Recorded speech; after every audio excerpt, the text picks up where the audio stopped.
efforts de recrutement que font les entreprises, mais si nous analysons les politiques développées par les entreprises au niveau macro, on se rendra compte quand même que les entreprises du Sénégal participent beaucoup à la lutte contre le chômage des jeunes. Il faut mettre en place des politiques qui puissent permettre, favoriser la création d'emplois pour les jeunes, des politiques qui peuvent favoriser la création d'entreprises qui donnent des emplois aux jeunes.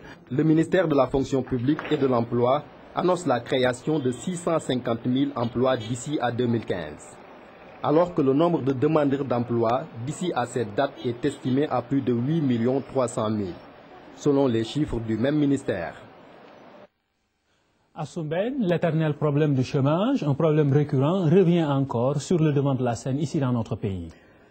Disons, vous savez, le problème vraiment du chômage, ça nous préoccupe beaucoup. Ça nous préoccupe parce que moi, je dis parfois que c'est dur pour certaines personnes, mais pour d'autres, bon, tu vois, je dis qu'il n'y a pas de sous-métier. Parce qu'on voit les vendeurs de café qui sont là, il y a des gars qui vendent du guertier pour essayer de gagner leur vie. Et puis autant, il n'y avait pas tout ça comme travail, hein. Il n'y avait que des fonctionnaires qui percevaient le salaire à la fin du mois. Mais maintenant, on a créé des choses. Hein? Chacun est directeur de lui-même. Chacun peut être chef de lui-même. Chacun peut créer quelque chose pour soi. Donc si on parle de chômage, vraiment, moi je dis que... Tu vois, moi je vois pas le pourquoi on dit ça, parce que tout le monde peut créer quelque chose pour soi. Aladji Assane, oui, ce que tu dis, ce qu'il a dit, c'est la même conscience que ce que j'ai réfléchi là. Donc du chômage, c'est partout, Donc c'est la crise, je peux dire que c'est la crise mondiale. Donc ce que je peux vous dire sur cette question, ça m'a vraiment touché en tant que Sénégalais, en tant que absolument. Medou, c'est vrai parce que il faut chacun essayer de faire quelque chose. Oui. Pas rester chez toi. Oui, mais un peu de Wolof, il y a les Sénégalais qui nous suivent aussi. Bon, d'accord, mais il faut chacun faire quelque chose. Un peu de Wolof, loo ci xalaat. Bon, li ma ci xalaat lenn la mooy que ñu ko ñu waxee ku nekk fi nga nekk directeur nga fa. te yaakaar naa ni chômage bi ñun ñoo war a jóg dindi ko pour mu jeex. ku nekk ñii ngi jaay café ñii ngi defar ataay di ko jaay ñii ngi jaay ay fëgg jaay ainsi de suite. bon yaakaar naa ni loolu moo gën a rafet ku nekk na nga nekk ci li nga nekk parce que ku nekk ci li nga nekk rek jàmbaar nga ci. loolu bu ñu ko defee chômage bi dina wàññeeku waaye toog liggéeyoo longueur de la journée chômage dafay gën a bëri. voilà mbir yaa ngi noonu bu ñu waxee mbirum chômage dafa am tamit mbirum cet dafa am Sénégal saa yu ñu waxee mbirum ñàkk liggéey mbirum tamit ñàkk set am na fii te service d'hygiène am na lu muy def fii au Sénégal Aladji Assane. waaw loolu maanaam kaaraange la mbirum kaaraange la ci wàllu maanaam ci réew mi. ndax loolu day tax suñu réew jëm kanam. ndax ñàkk set gi muy andi yenn jàngoro yi nga xamante ni. waaw léegi maanaam li mu la mën a waxee maanaam loolu kaaraange la kaaraange mooy loo xamante ni maanaam day tax réew mi jëm kanam. ci wàllu réew mi nag dafa doon ci loo xamante ni loolu buñ ci xeexee rek. dina tax maanaam yenn jàngoro yi dina bañ ci jàpp ñu xool élément bi sax nga xam ne ci li nga jot a laal tuuti. ci la jëm donc ñu xool élément boobu ci mbirum service d'hygiène ici au Sénégal. service la bu am solo maanaam si prévention maanaam pour aar ay feebar yu bëri feebar yooyu nag si feebar yooyu la feebar si biiru bokk. gannaaw ba ñu xamee lu leen di xaar waa service régional d'hygiène bu Ndakaaru dañu jël ay matukaay yu gën lu mel ni ay pompe oto ak nit ngir mën a xeex ak bépp béréb bu làq wala sax buy andi yoo yu joxe si biiru. 37 éléments la ñu engagé ñuy liggéey guddi ak bëccëg donc moyen organique gis nga ko on a au moins gis nga appareil gis nga oto yi 8 véhicules d'intervention ñu ngi noonu nga xam ne service national d'hygiène moo ko joxe carburant bu doy joxe appareil doy ak poudre bu doy pour ñu jóg xeex doomu jàngoro yooyu ci département Dakar. benn wàllu lycée Maurice Delafosse ak lii di canal 4 lañ jot a traité askan bi dëkkee bor boobu jot nañu leen yee ngir ñu jël seen ay matuwaay yu leen di mën a dimbali ñu bañ a nooy xeetu pompe yooyu. bu ñu gisee auto service d'hygiène bi di jaar nañ tëj palanteer yi ak bunt yi. ak bépp bën boo xamee ni bépp buntu boo xamee ni poudre bën na ci jaar beneen bi ndab yi ñu rangé ko bañ a aussi xar yeeg mala yi di jéggi tali bi wala di romb oto yeeg yooyu aussi xale yi aussi ñu téye leen. campagne bii di xeex yoo ak bépp béréb yi ñuy juree door nañ ko ci juróom-ñetti fan ci weeru décembre bi te dana jeex fukki fan ak juróom-ñaar ci weer bi ba tey campagne bi nag dafa bokk ci waajtaayu 3e festival mondial des arts nègres te dinañ ko yaatal ci région Dakar bi yépp. Astou Mbène mu mel ni mbirum set au Sénégal du service d'hygiène rek moo ci war di taxaw ndax nit ki ku ne da nga war a set fa nga ne ah ndax ñàkk set moo indi feebar yu bari moo indi loraange ah. Disons Amadou que ne set dafa war a commencer ci yow d'abord. set da nga ko war a commencer ci yow ba pare mu génn doo ko génn ci biti parce que je pense que nit ki am na nit ñi comportement bu ñu doon am service d'hygiène duñu sax sonn. parce que boo setee sa morom set li ngay bañ mu tilim ci yow nga bañ mu tilim sa morom te nga bañ koo tilimal sa morom aussi je pense que dinañ ci génn parce que feebar yi nga gis nii ñu bari fi sibiru bi chaque année ñu ngi def ay campagne chaque année ñu ngi jéem a xeex sibiru te toujours sibiru bi mu ngi fi. benn inondation léegi la mais sibiru yàgg na donc je pense que nit ñi ci seen bopp ñoo war a dollee fagaru ñoo war a dolli bon. di toppatoowaat seen bopp di bàyyi xel aussi ci seen bopp pour jéem a gën a mën a indi ak cet ci dëkk bi parce que service d'hygiène mënuñu di xeex te nit ki xeexul tam ñoom dañuy jàppale donc defe naa ne nit ñi bon ñoo war a jàppale seen bopp d'abord. jërëjëf merci beaucoup Astou Mbène mu mel nii wutum xaalis bi moo tax nit ñi talatuñu lu bari ci mbirum xaalis boobu sax dañuy dugg ci maanaam benn élément boo xam ne nii ci mbirum marché Colobane lay wax alors bu ñu seetaanee élément bi on revient sur le plateau. Allées vides, commerçants endormis sur leurs marchandises, clients presque inexistants, tel est le look du premier marché de fripes de Dakar, Colobane. Ceci est provoqué par les marchés de fripes hebdomadaires organisés dans les quartiers. Autrefois, le marché de Colobane était tellement choyé parce que autrefois, il n'y avait pas de Louma. Donc le marché, le Colobane était plein. À 7h ou bien à 8h, quand tu es là, tu ne parvenais même pas à avoir ce que tu veux, parce qu'il y avait beaucoup de monde. Mais actuellement, avec ce qu'on a, peut-être la décentralisation des marchés, bon, ça a affaibli un peu l'ampleur de Colobane, quoi. Les gens venaient de partout, de Kaolack, Bambey, Saint-Louis, Richard-Toll, pour acheter de la marchandise.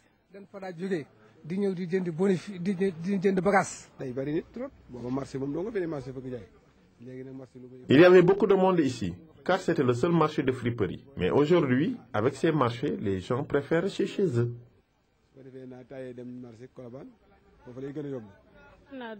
Je constate qu'avant, il faisait beaucoup plus de bénéfices que maintenant, à cause des marchés hebdomadaires. Ces foires hebdomadaires nous fatiguent. On ne peut plus rien gagner. Depuis qu'elles existent, on aurait voulu qu'elles diminuent. Cette nouvelle situation tend à participer au déclin de la célébrité du marché de Colobane. Elle impacte sur le chiffre d'affaires des commerçants qui commencent à s'en plaindre. Quand il n'y avait pas ces marchés hebdomadaires, je gagnais énormément avec un seul ballot avant même de prendre mon petit déjeuner. Je gagnais 30 000, 40 ou parfois 25 000 francs CFA. Je rentrais aussitôt chez moi, mais maintenant, je n'y arrive plus, car on ne voit même plus de marchands ambulants. Bien que les marchés hebdomadaires arrivent aux portes de la clientèle, certains acheteurs trouvent que les articles de qualité se trouvent à Colobane. Depuis que ces marchés existent, je me dis que je peux y aller. C'est plus facile certes, mais quand on veut de la qualité, il faut venir à Colobane. Ici à Colobane, on vend de l'originalité. Je prends mon temps. Je peux faire ici 1 heure de temps à 2 heures de temps pour voir les belles choses. Jadis, marché de friperie de référence, Colobane, lieu où l'on trouve du tout, subit la dure loi de la concurrence. Un marché qui a longtemps fait le bonheur des Sénégalais et aujourd'hui dans le déclin, vous me direz, Samba Alassane. Oui, je suis vraiment ému quand j'ai vu l'élément. Et vous voyez que le Fogidjaï est un domaine qui est en train vraiment de s'améliorer. Mais avec les marchés hebdomadaires de certains quartiers populaires comme Médina, de Louma, de Haria, le Grand Yoff. Et vous savez que maintenant la marche populaire c'est en train de vraiment aller vers ces marchés Louma qu'on appelle les marchés de samedi. Et je pense que maintenant les Sénégalais l'arrivée des Chinois. Ouais. Vous voyez maintenant avec 500 francs, 1000 francs, tu peux porter un ensemble chemise, pantalon, et ça a tué la friperie. Et personne est actuellement dans ce pays. Ouais. Les Sénégalais consomment le phoque diaye à 80%. Et surtout les Sénégalaises, les femmes. Surtout les femmes. Ouais. Les femmes, tu as vu dans l'élément, Ouais. cette dame qui dit que vraiment c'est à cause des louma qu'elle ne parvient plus à venir là-bas. Donc vous voyez que maintenant, la friperie, c'est entré dans les couches sociales de tous les Sénégalais. Absolument. Et puis ce qui est bizarre, Alassane Samba, Oui. C'est que les femmes, quand elles partent dans ces marchés-là, elles se cachent. Elles se cachent, quoi. Elles se cachent parce que vous savez qu'il y a un complexe. Oui. Il y a les femmes, c'est naturellement des c'est complexés. les habitudes des prêt-à-porter. Ouais. C'est les habitudes des comme Assouben. C'est les habitudes des prêt-à-porter. ah déedéet xoolal nag bàyyi leen jigéen ñi bàyyi leen jigéen ñi parce que non yéen a làqatu foofu. Oh, regardez-moi. Non, mais tu vois, les hommes, c'est des gens galants. Absolument. Mais il n'y a que les hommes qu'on voit à Colobane aussi. Mais c'est tout à fait normal. Mais le problème, c'est que les Sénégalais et les Sénégalaises, au début, avaient le problème d'accéder sur les friperies. Mais est-ce qu'aujourd'hui, le marché de la friperie, tenu par les Sénégalais, peut vraiment rivaliser avec les Chinois? Mais man yaakaar naa ne côté friperie bi ba léegi mën na rivaliser ak chinois bi parce que boo xoolee toujours chinois bi dafay jàppale ñi nga xam ne nii amuñu doole ñi nga xam ne nii seen loxo jotul seen ginnaaw xam nga te friperie bi tamit moom itam dimbal jaboot la on peut dire ndaxte ñi nga xam ne nii amuñu doole parce que léegi toll nañ ci jamono joo xam ne ci crise mondiale lañ nekk mën naa wax ne sax du ma wax ñi nga xam ne amuñu doole parce que léegi mën naa ne kenn amatul doole. dëgg Sénégal la ñu nekk. dafa mel ni Alaaji Assane mi fa lay tànqee. ah waaw noonu na ko nag. dafa mel ni fa lay tànqee de. mais amatul benn coût social boo xam ne doo dem ci friperie parce que fëgg jaay moom vraiment je pense que.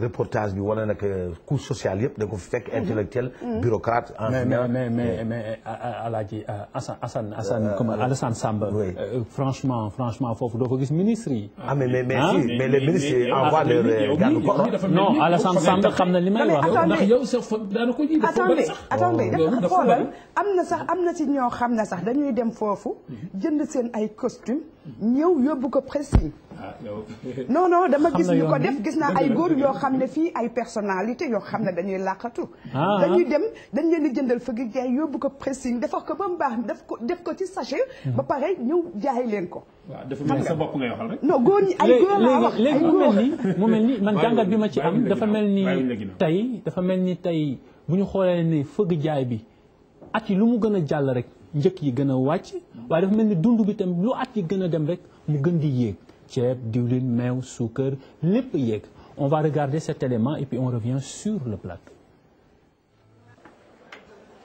marché jamono ji ñu toll cher na loolu lépp a yokk muy lu jaaxal sénégalais yi fii ñu toll. su ma indee ñaari junni ci marché bi ci lay yem restaurant laa yor maa ngi reset fa laay restaurant waaye su ma jaayee duñ jaay dara bu njëkkee di la fay palaat téeméer ak ñaar fukk la nga duggee woon doo ko la nga fere woon doo ko duggee naat bala ñuy ñëw marché dañuy lebaatu daw bay bëgg a dee ñëw indi ci bàyyi suñu njaboot daw ndax bañ a def dara lu bon bëgg lu baax rek. loolu métti na ñi ñëwee indi ku la léegi luñ ci wekkee nii yëpp sa dépense fi doy ci war a jënd diwlin bi mi ngi nii léegi ñu ngi jël juróom fukk léegi 300 la ceeb bi jar 350 léegi 400 la fu ñuy jëm. légume ba ñu yaakaar ne dana tane sax dafa yokk cher loolu. yii fii de moom xam naa ne moom cher na loolu wax dëgg yàlla te neexul a jaay moom boo jëndee ay ñeenti junni doo mën a xam noo koy jaay. mu yokkute bu jaaxalit ñoom ñi di jaaykat yi jamono ji. marché bi ñoo ko seeral suñu bopp dañ ko seeral suñu bopp sablé bi mën nañ ko hérité mu bañ a ñëwati ci réew mi waaw mën nañ koy béy par 3 mois yu ne mën nañu am sablé bu bees bu Sénégal bu ko dee sablé du wàccati waaye topp commerçant yi nga xam ne dañoo bëgg xaaj duñ doylu du sotti. léegi benn sachet bi gën a tuut ñu ngi koy jaay 300 francs te diwlin mën a am ci réew mi gerte gaa nga bawal mais nan bàyyi gerte gi ñu koy jaay ci ñu koy segal di ko jaay. diw bi yokkoon nañ ko ñu toog ba yàgg bëgg dem ñu yaakaar ko 1 litre bi léegi ñu ngi koy jaayee 14000 carton bi soo bi mooy sachet yi ñu ngi koy jaay 16500 loolu seer na trop client yi ñu ngi coow rek fan yii yëpp. ñu yaakaaroon ne dana tane mu dëkk ci di yokk bés bu ne marché bi jaaxal na jamono ji ñu toll jigéen ñi. Ngoné Ngom yow mi nga xam ne jigéen nga te dem marché war la élément bi noo ko gisee.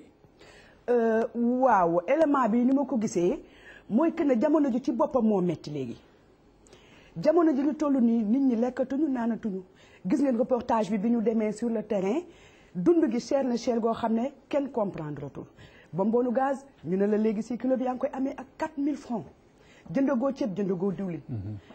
jooytu nañ ko fu ne amuñu ci pexe te man xam nga lan moo ma gën a jaaxal. par exemple gaz bi gaz. sous région bi ñu ci bari ñu ñoo leen di fournir gaz. mais foofu la gën a yomb que fii affaire boobu itam jaaxal na ma trop te dund gi war nañ xool nuñ ko mën a defee état bi je pense que war na ci mën a dugal loxoom ndax fi mu nekk nii baadoole yi dundatuñu tey réveillon la xoolal dëkk bi. nous sommes le 31 décembre. xoolal reportage bi ngeen def ci marché yi. ah nit ñi amatuñu sax lu ñu jëndee ndax fi mu nekk dépense yóbbu na fitu ñëpp nit ñi lekkatuñu naanatuñu fit dem na ci dépense yi amatul góor amatuñu jigéen xam nga dañuy wax ne waaw jigéen ñi boo xëy ñu ne yéen a ko yor jigéen ñi yéen a yor xaalis bi mais jigéen ñi yoruñu xaalis bi. xaalis moo fi amatul parce que dañuy wax ne góor ñi jigéen autant daawul def dara lu ci bari bu njëkk jigéen daawul ñefe da ngay toog sa jëkkër mooy ñëw indi di la jox.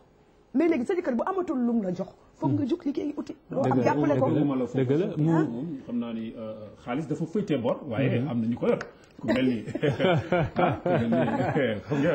mu mel nii ne am na ñoo xam ne bu fekkee lu ñu dundee moo leen tax a jóg am na ci ñoo xam ne lu ñu tuxee moo leen tax a jóg maanaam tux yàmba loolu moo tax bés yi ñu génn jàpp nañ fi lu bare lu toll ci maanaam 80 kilos ci yàmba.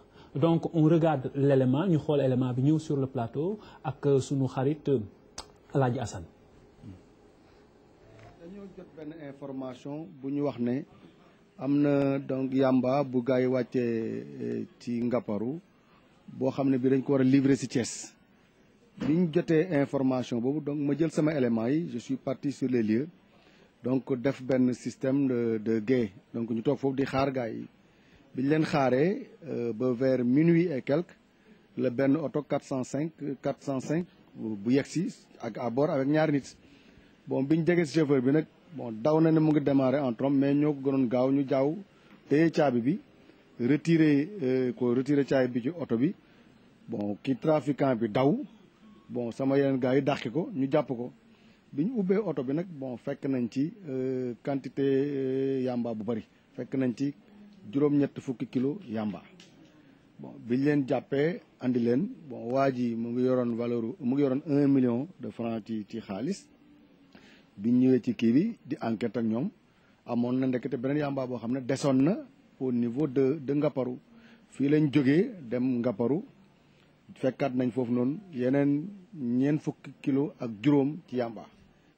Alaaji Assane mu mel ni dëkk bi dafa am ñoo xam ne tuxum yamba rek moo leen tax a jóg. waaw loolu moom daanaka fii lañ ko fekk te fii lañ koy bàyyi. munu ma nii sax du fi munu fee ñàkk waaye daanaka ku ci mel ni Alassane xam nga ni ñoom seen temps la. non dégg nga Alassane ñoom seen temps la bëgg nañ ko lool waaye nag loolu nag fii ak ñu ngi ci xeex rek. daanaka dinañ ci dina am saafara daal waaw ginnaaw suñu borom daal xam nga ndax loolu mënut a ñàkk. waaye sedd bi surtout sedd bi nii. bii ñu dugg nii. waaye yow ni nga wax rek mel da nga koy lewal. déedéet waaye bu loolu yooyu man fii ci suñu dëkk Sénégal dafi am le festival mondial des arts nègres président de la République woote ci mbirum art ci biir loolu bi ñu ko organisé ba léegi coow li bari na am na ci ñoo xam ne nag ñoom la ñuy wax reggaeman yi ñoom ñaxtu nañu. te xamal nañ ko nit ñi nañu seetaan élément bi ñëw sur le plateau avec Samba Alassane. dañ gis ne que festival mondial des arts nègres bi musiciens yi nga xamante ne Sénégal fii lañ cosaanoo di tëgg reggae ëpp na 2 fukki at kenn boolewu leen si ma si delluwaat incriminé wu ma président de la République moom idem la am te mu ngi koy matérialiser mais dafa jox délégation de pouvoir à des Sénégalais yi nga xamante ne ñoo fi nekk ak ñun xam ñu juddoondoog ñoom fi magandoo ñoom fi xam ku nekk li muy def ak lim mën a def ñooñu écarté systématiquement et d'une manière volontaire journalistes yi dañuy ñëw tourneurs de spectacle yi dañuy ñëw promoteurs yi dañuy ñëw ñu gis ñi nga xamante ne tamit ay sénégalais lañ di tëgg reggae ñu ne Sénégal gis nañ fa benn groupe peut-être que d'ici quelques années dina leen ubbil ay buntu ba ñoom it ñu siiw comme ni Alpha Blondy siwee wala comme ni Tiken Jah Fakoly siwee waaye ñu dem créer plateau rap spécial plateau mbalax reggae maa ne ñu dóor leen ci xeer bi dama ne loolu metti nañu te dañ fi taxaw pour xamal ne que loolu metti nañu. Alassane Samba Diop ñoo gisandoo élément bi.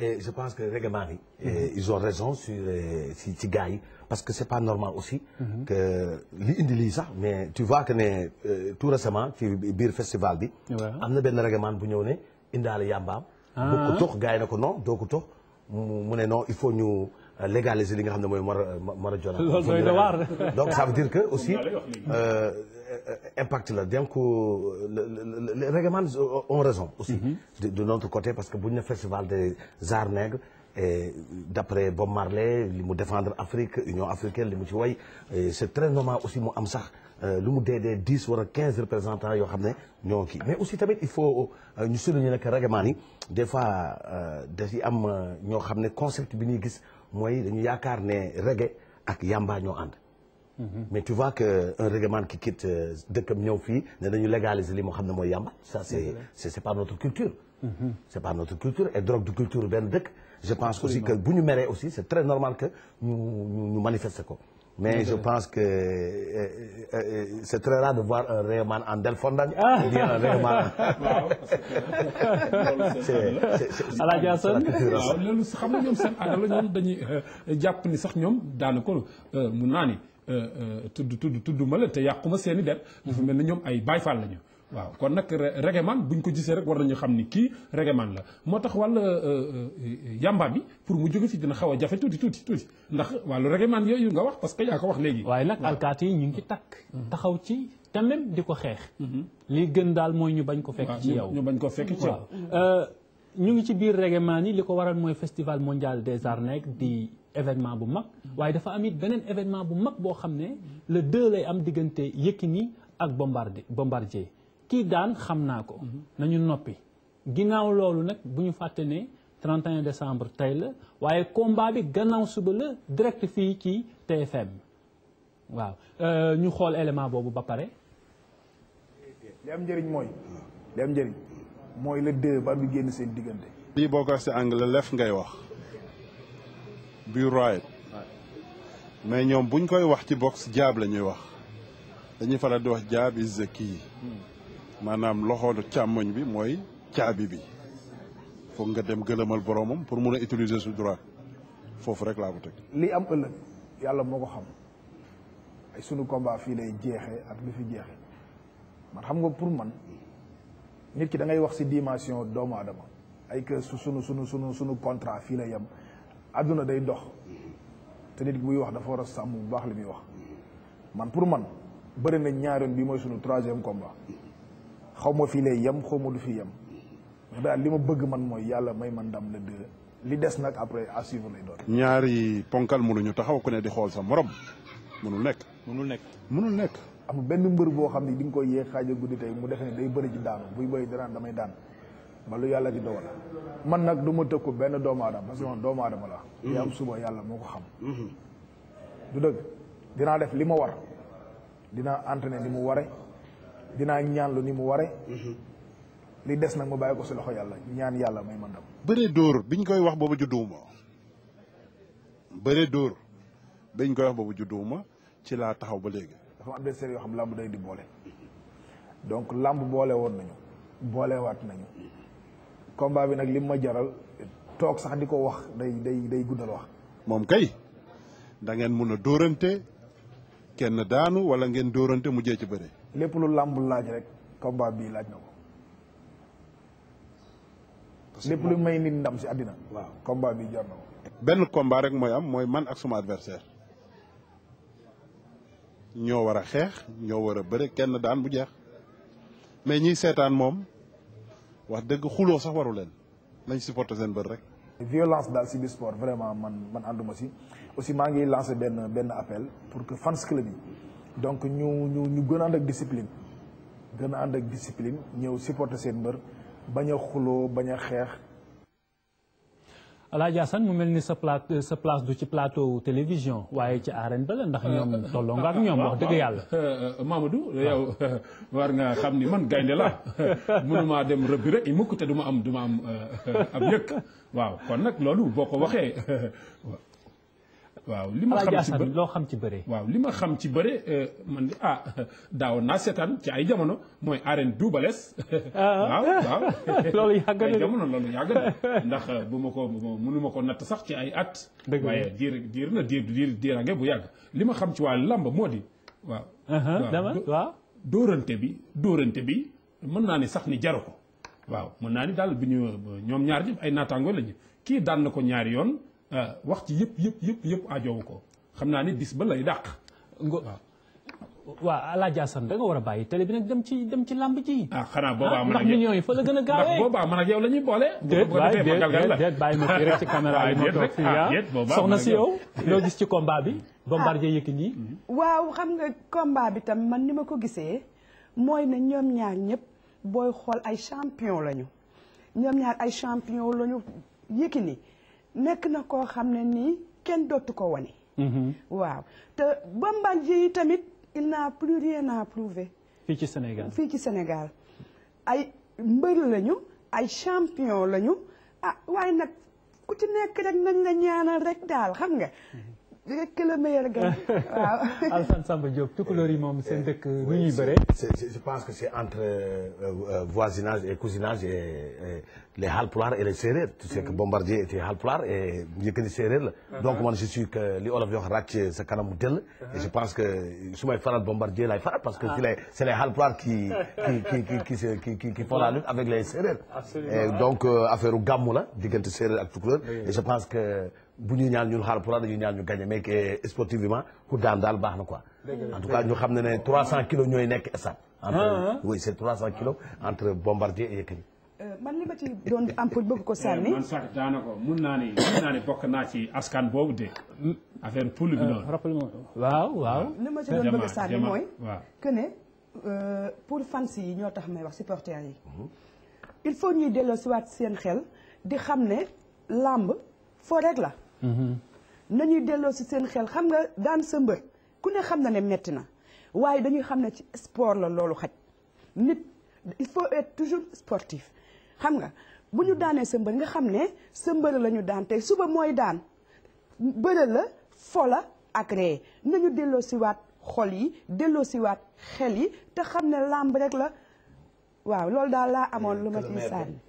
que le meilleur gagne. juste rappeler que le 8 inchallah am na encore beneen direct bu am fii ci TFM ce sera le premier direct sax fii ci TFM. donc ku ne xam na ne Ama Baldé moo war a bëre ak Balla Diouf dimanche le 2 am na benn plateau boo xam ne Tafa Gueye spécial Tafa Gueye moo fi nekk inchallah di ko animé ak Abdou Aziz Mbaye fii ci TFM kooku nag na ko gars yi préparé xam ne plateau bu mag la. voilà notre confrère Charles Faye qui va vraiment déléguer tout ça mais de toutes les façons je pense que actuellement nii TFM va faire le baptême de feu pour. absolument léegi nag ñu ñëw ci le dernier élément de l'incontournable notre magazine. alors comme ni ngeen ko xamee il y a quelques jours. Une dame a fait une sortie dans la presse pour parler de l'état de santé du président de la République. Et c'est un dossier un peu sensible. C'est un dossier un peu sensible. Dama ciy waxtaan ak sama xarit d'abord Alaaji Assane. Juste rappeler que j'aurai un invité aussi dans quelques minutes, le docteur professeur Diop, qui est membre de l'ordre des médecins du Sénégal, qui nous donnera son avis par rapport à la position de l'ordre des médecins du Sénégal. Alaaji Assane. waaw loolu mën naa ci sànni ay kaddu yu sewaan rek. ndax daanaka mën naa ni mbirum njiitu réew. ku ci wax war ngaa mën a xam looy wax ndax njiitu réew dafa fort ndax li ma la mën a wax rek moo ni soxna soosu xam naa am njuumte moo ko jàpp te daanaka sax moom li mu wax ci njiitu réew dafa mel ni mun naa ko delloo moom. waaw mais moom delluwul ginnaaw ndax nee na li mu wax wóor na ko nee na président bi mi ngi ak ñeenti feebar yoo xam ne A B C D ni nga koy wàññee noonu la toll.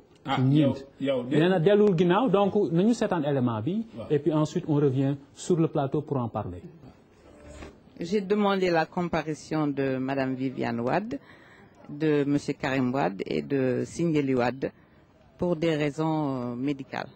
C'est un problème médical et c'est pour ça que j'ai demandé leur comparution. Je suis dans mon droit, aussi bien sur le plan de la Constitution que du Code de déontologie médicale que de la loi. Je suis dans mon droit, je sais de quoi je parle. Je n'ai jamais été aussi sereine et aussi sûre de moi.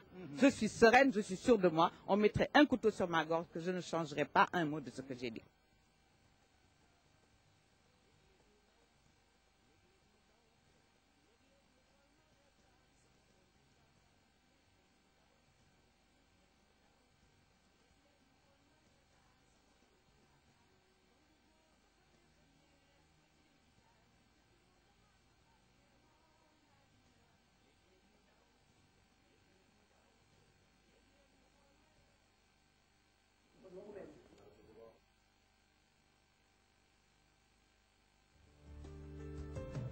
Voilà, chers téléspectateurs, notre invité, professeur Diop, je vous en prie. Merci, bonsoir. Alors, professeur Diop, vous êtes membre de l'Ordre des professeurs médecins du Sénégal. Madame Faye a fait une sortie au niveau de la presse pour parler de l'état de santé du président de la République.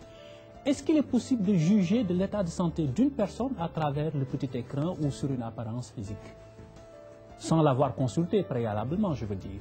Peut-être il y a des gens qui sont doués pour ça, mais nous sommes des rationnels. Nous sommes des médecins, nous jugeons sur pièce. Peut-être, apparemment, on peut voir quelqu'un supposer qu'il est malade, mais quand on va jusqu'à préciser certaines maladies, ça c'est autre chose. Elle a parlé de 4 maladies qui sont A, B, C, D, et comme ça se compte. Selon aujourd'hui, quelle est la position de l'ordre des médecins et des docteurs du Sénégal? Oui, parce que la position de l'ordre des médecins a été déterminée à la suite d'une saisine du Conseil constitutionnel que Mme Faye avait déjà saisie, d'une requête pour déterminer la gravité de la maladie du président. Elle les a énumérés en 4 catégories A, B et C. Ça, c'est pour le secret professionnel, parce qu'on n'a pas le droit de divulguer la maladie d'une personne. Et ce même Conseil constitutionnel nous a saisis, nous ordre, pour statuer sur le cas, pour décortiquer le secret qu'il y a dans ces 4 lettres, à savoir les maladies A, B et C. D'accord, d'accord. Mais aujourd'hui, en tant que citoyen, je ne vous pose pas la question en tant que médecin ou docteur, en tant que citoyen, ne croyez-vous pas aujourd'hui qu'il est nécessaire d'établir parmi les critères d'éligibilité pour les présidentiables, par exemple le critère de la bonne santé, que la personne doit avoir un carnet de, je sais pas, un état de santé formidable, avec des visites contre visites? Bon, parce que ça, tout citoyen sait que pour élire un candidat, pour postuler à un emploi quelconque, on a besoin d'un bulletin de santé. Ça va au-delà même de la personne du président. Mais est-ce que cette même rigueur s'applique aux candidats qui ont des intentions pour la magistrature suprême? Mais effectivement, il faut qu'elle s'applique. Nous, dans notre cas précis, nous avons été consultés pour donner un avis. Parce que le Conseil constitutionnel... Par rapport à quoi? Par rapport aux affirmations de Mme Faye. Bon, moi, je vous dis que, bon, à travers ces 4 lettres que nous avons décortiquées, il y a eu d'abord, nous avons statué sur la maladie, par exemple, A. Oui. Nous avons émis un avis. Oui. Favorable ou défavorable? Une expertise. Oui. Et qui dit expertise, pour être honnête, dit contre-expertise. Absolument. Il a fallu aussi que nous procédions à une contre-expertise à travers nos collègues des autres nations. Et nous avons eu à consulter par exemple les spécialistes japonais. Et ils nous ont dit que la maladie A en fait consistait à dire que ça veut dire âge. Âge. Voilà. Et comme disent les Wolofs, oui. Mac feebar la. Donc, déjà. on est tombé à la même conclusion que la maladie A veut dire âge. Est-ce que vous pouvez nous décortiquer Et les autres? maintenant, pour la maladie B, nous avons spéculé, nous avons fait une contre-expertise et nous avons cherché aussi à travers le monde et nous sommes allés jusqu'en Chine, dans les temples de Shaolin, où il y a des spécialistes et on est arrivé à la même conclusion que B signifie, que B signifie bien-être. Et la lettre C? Et la lettre C, mais là il y a eu quand même deux résultats, bon, qui ne sont pas contradictoires, mais un peu complémentaires. Oui. Mais là, nous avons été obligés de consulter nos collègues français et italiens. Ils nous ont donné deux versions de la maladie C, à savoir chic et choc. Pour les Italiens et les Français, chic, ça veut dire qu'il y a quelqu'un qui est chic, il s'habille bien, hein, il est bien porté, il est aussi bien à l'aise dans les tenues occidentales que dans les tenues traditionnelles. Il s'habille chic, bon genre. Et là, bon, c'est une maladie qui est parfaitement acceptable. Et la maladie choc, ça vraiment, nous avons été obligés de contacter nos amis du Hezbollah. Oui, c'est des commandos comme Al-Qaïda, parce qu'il y a des groupements de commandos qui sont déterminés, qui sont des troupes de choc. Et là, ils sont toujours en mouvement. Parce que là, vous voyez le président de la République, à son âge, il a son entourage et tout. Mais il mène un rythme infernal que les gens ne suivent pas. On dit qu'il se lève à 6 h du matin et pour se coucher à 3 h du matin. Les téléspectateurs piaffent d'impatience. Voilà. C'est quoi la lettre D, monsieur La lettre D, oui. Là, on a eu des problèmes quand même. Parce qu'on a voulu, dans notre comité, on a vu qu'il n'y avait que des Olofs. Et ils ont voulu réduire cette lettre à leur entendement, à leur mot. Ça, la lettre D, comme disent les Olofs, nous avons dit que ça, c'est pas un bon critère. Puisque ça peut arriver à l'enfant qui vient de naître ou au vieillard de 110 ans. Donc, qu'est-ce qu'on a fait? Nous avons sollicité nos amis iraniens. Qui ont dit quoi? D signifie détermination. Puisque malgré la levée de bouclier des Occidentaux, de tout le monde, ils ont maintenu le programme nucléaire. Il faut qu'ils se dotent de l'arme nucléaire à des fins civiles ou militaires. Ils se fichent de tout le monde. Merci beaucoup, Dr Diop. Parce que le problème, et ces conclusions, nous les avons remises au Conseil constitutionnel des sages. Avec la saisine de la dame, ils vont déterminer maintenant qui sera candidat ou qui ne sera pas candidat, parce que l'enjeu est énorme. L'enjeu, en fait, c'est dans 15 mois, mars 2012, parce que c'est être roi du Sénégal après avoir vécu, dans 2 jours, le combat de roi des arènes. Donc nous serons dans 15 mois qui sera le roi des rois, parce que les enjeux seront énormes. Il n'y aura pas de sponsors, il y aura des mises entre 100 et 150 millions. Tous les candidats sont partants pour diriger le pays. Merci. Bon, celui qui touche le jackpot, il aura un budget colossal, il peut se rembourser, mais tous ceux qui perdront auront Je rappelle juste que le professeur Diop est membre de l'Ordre des médecins du Sénégal. Et tous ceux qui seront universitaires, professeurs, donc il a la passion. Parce que les enjeux, c'est quand tu touches le jackpot, tu diriges le pays. Tu as un budget colossal, tu as une cour, donc tous tes parents seront à l'aise. Bon, les perdants, ils n'auront que 3 possibilités. On me bouscule. Les perdants auront... on me bouscule de l'autre côté. On a une contrainte de temps. Les gens ont bien compris. Les perdants, ils vont rembourser, ou bien ils vont à Rebus, ou bien ils vont s'exiler.